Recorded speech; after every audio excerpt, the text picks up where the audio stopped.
تعلیم تخلیقی صلاحیتوں کا نام ہے، لیکن بدقسمتی سے ہمارے ہاں یہ نظام صرف پڑھنے، سننے اور دیکھنے کی حد تک منحصر ہے۔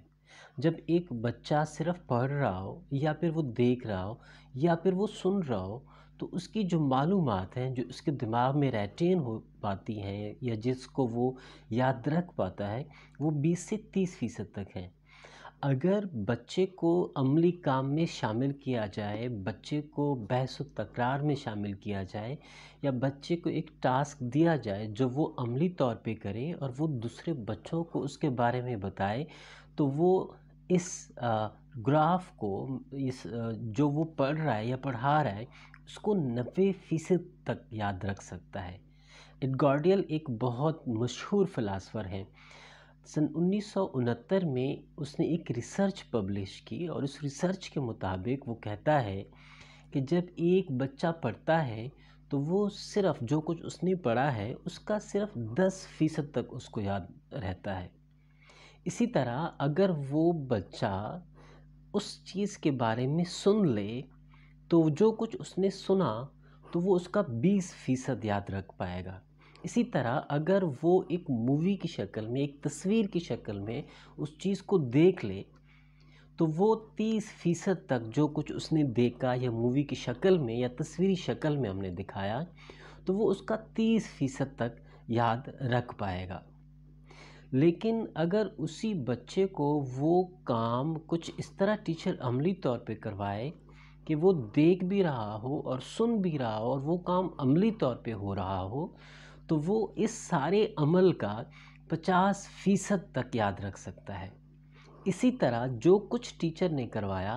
اگر بچے کو بعد میں اسی سے ریلیٹڈ کسی بحث و تکرار میں شامل کر لیا جائے اور بچے آپس میں ایک بحث کریں اس خاص معلومات کے بارے میں، ایک تکرار کریں، ایک کمپٹیشن ان کے درمیان رکھ دیا جائے تو وہ بچہ اس کا 70% تک یاد رکھ سکتا ہے۔ اسی طرح ٹیچر نے پڑھایا، بچے نے تکرار وغیرہ کی، اگر اسی بچے کو وہ کام عملی طور پہ کرنے کو دیا جائے کہ یہ کام آپ عملی طور پہ کریں، یہ ماڈل اسی طرح آپ دوبارہ سے پریپیئر کریں، تو جب وہ ماڈل وہ پریپیئر کرتا ہے، وہی ماڈل بناتا ہے اور ساتھ ہی اپنی ساتھیوں کو، بچوں کو سکھاتا ہے، بتاتا ہے تو وہ اس معلومات کا 90% تک یاد رکھتا ہے۔ اب بدقسمتی یہ ہے کہ جو ہمارا تعلیمی نظام ہے یا جو ہمارا ایک پڑھانے کا تدریسی نظام ہے وہ اس طرح کا ہے کہ اس میں دیکھنے، پڑھنے کا، سننے کا اور دیکھنے کا عمل تو ہے لیکن عملی کام کرنے کا، تخلیقی صلاحیتوں کو سامنے لے کر آنے کا یہ بہت کم ایک رواج بھی ہے، ایک بہت کم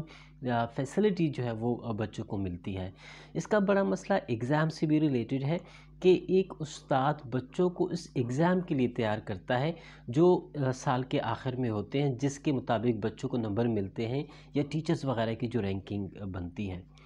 لیکن کسی طریقے سے وقت نکال کے خاص طور پہ پرائمری کے بچوں میں، اور یہ جو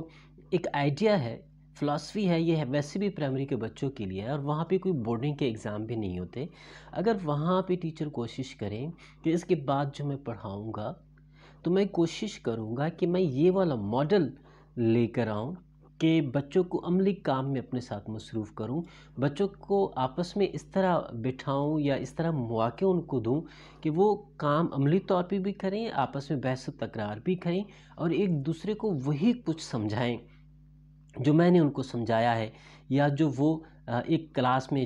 بچے جو ہیں وہ لرن کر پائیں گے۔ تو ڈیفینیٹلی جو بچہ ہے وہ ریٹلائزیشن سسٹم سے بچ جائیں گے اور ایک بہتر تخلیقی صلاحیتیں بچے میں پیدا ہوں گی، وہ سوچنے کے قابل ہوں گے اور لازمی بات ہے کہ ہمارے بچے کریٹیو ہوں گے۔ جہاں تک ایک نظام ہے، ایک ٹیچر تو اس نظام سے باہر نہیں نکل سکتا، لیکن ہمارے والدین اس میں بہت بڑا رول پلے کر سکتے ہیں۔ وہ اس ماڈل کو اپنے ذہن میں رکھیں کہ میرا بچہ اگر صرف پڑھے گا تو وہ کتنا یاد رکھے گا، سنے گا تو کتنا یاد رکھے گا، پڑھے گا، سنے گا تو کتنا ہوگا، عملی کام دیکھے گا تو کتنا ہوگا۔ اگر میرا بچہ عملی طور پہ خود کام کرے، پھر کتنا ہوگا، بحث و تکرار سے وہ کتنا سیکھے گا، کسی کو پڑھانے سے وہ کتنا سیکھے گا۔ اگر وہ ان کے مائنڈ میں ہو اور کوشش کریں کہ میرا بیٹا اس قسم کے ماڈل میں چلا جائے، تو لازمی بات ہے جو ہماری آئندہ نسلیں ہیں وہ کریٹیو ہوں گی، ان میں تخلیقی صلاحیتیں ہوں گی، اور وہ ایک اچھی جنریشن ہوگی۔ Thank you so much.